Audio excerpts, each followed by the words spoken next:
Hello everyone, and welcome to the channel. Today, we're journeying back in time. Not with a time machine, but with our ears. We're diving deep into the captivating world of medieval music. When you think of the Middle Ages, you probably picture knights, castles, and maybe even a dragon or two. But what did it sound like? What was the soundtrack to this 1,000-year period? Well, stick around because we're about to find out. Let's start at the beginning, or at least the early part of the Middle Ages. From around the 5th to the 10th century, the musical landscape was dominated by the church. This is where we get the iconic sound of Gregorian chant. Picture monks in a stone monastery, their voices echoing in unison, singing these beautiful, flowing melodies. This was monophonic music, meaning it was just a single melodic line without any harmony or instrumental accompaniment. It was purely vocal. The purpose of this music wasn't entertainment. It was a form of prayer designed to elevate the soul and connect the listener with the divine. The rhythm was fluid, following the natural cadence of the Latin text. It's a sound that's both haunting and serene, and it laid the foundation for everything that came after. As we move into the High Middle Ages, from the 11th to the 13th century, something revolutionary happens. Composers started to experiment. They began adding a second, third, or even fourth vocal line to the original Gregorian chant. This was the birth of polyphony, the art of combining multiple independent melodies. Imagine the original chant as a steady, solid foundation, and then another voice weaving a new, beautiful pattern above it. This new style was called organum, and it was a massive leap forward. The Notre Dame School in Paris, with composers like Léonin and Perrotin, became the epicenter of this musical innovation. Their compositions were complex and grand, designed to fill the soaring spaces of new Gothic cathedrals. This was music meant to inspire awe, to reflect the glory of God in its intricate design. It was the musical equivalent of a stunning stained glass window. But not all music was happening inside church walls. Outside, in the courts and town squares, a different kind of music was flourishing. This was the age of the troubadours, trouvères, and minnesingers. These were the rock stars of their day. They were poet musicians who traveled from court to court, performing songs about courtly love, chivalry, epic battles, and political satire. Unlike the sacred music we've talked about, this secular music was all about storytelling and emotion.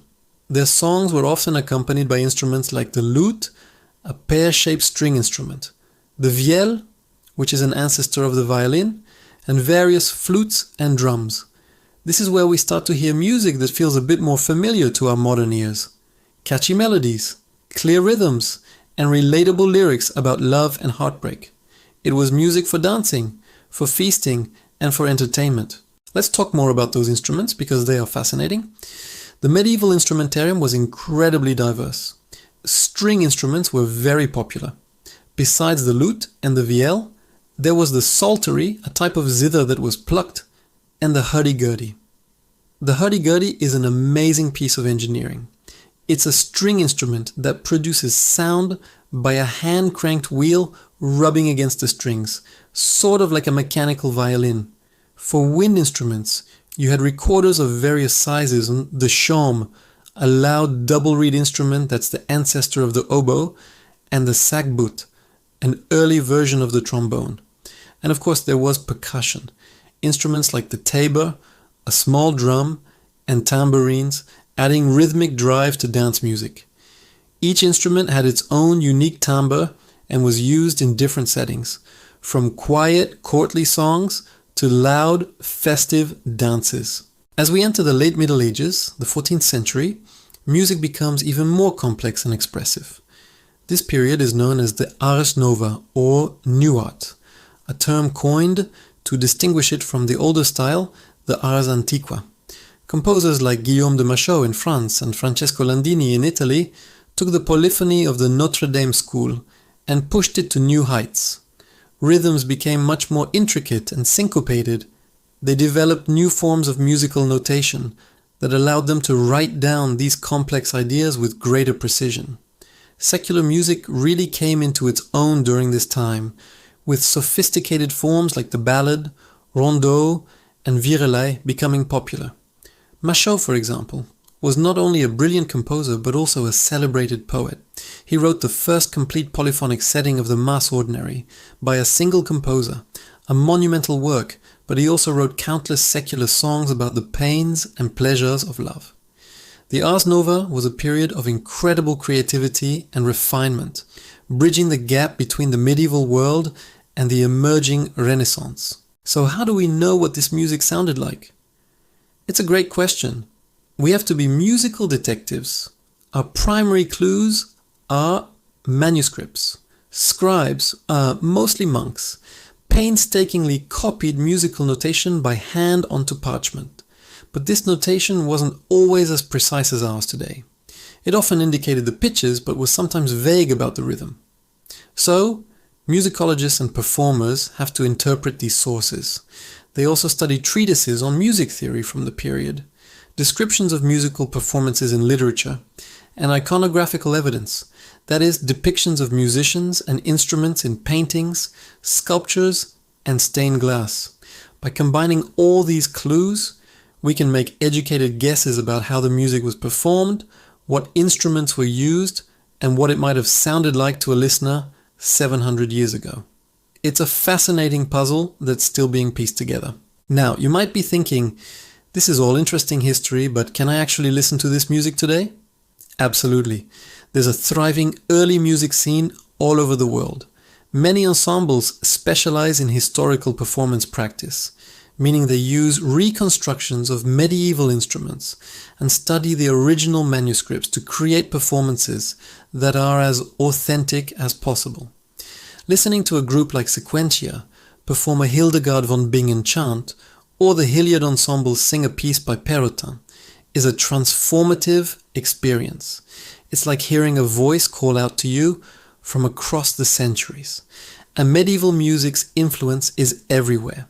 You can hear its echoes in folk music, in the fantasy soundtracks of movies and video games, and even in some forms of modern experimental music. Its spirit of pure melody and complex vocal harmony continues to inspire musicians today. To wrap things up, medieval music is not one single sound. It's a vast and varied musical universe.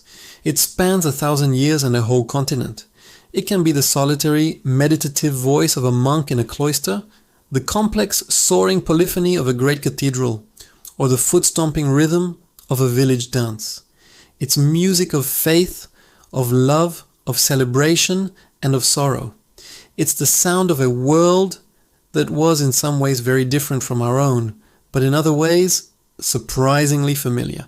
The people of the Middle Ages used music to express their deepest emotions and highest aspirations just as we do today. So, next time you think of the Middle Ages, don't just picture castles and knights. Listen closely, and you might just hear the distant, beautiful sound of a lute, the powerful harmony of a choir, or the timeless melody of a chant echoing through the halls of history. It's a journey worth taking. Thank you so much for joining me on this musical trip back in time. I hope you enjoyed this exploration of medieval music. If you did, please consider liking this video and subscribing to the channel for more deep dives into history and culture. Let me know in the comments what your favorite period of music is, or if there's another topic you'd like me to cover. Thanks for watching, and I'll see you in the next one.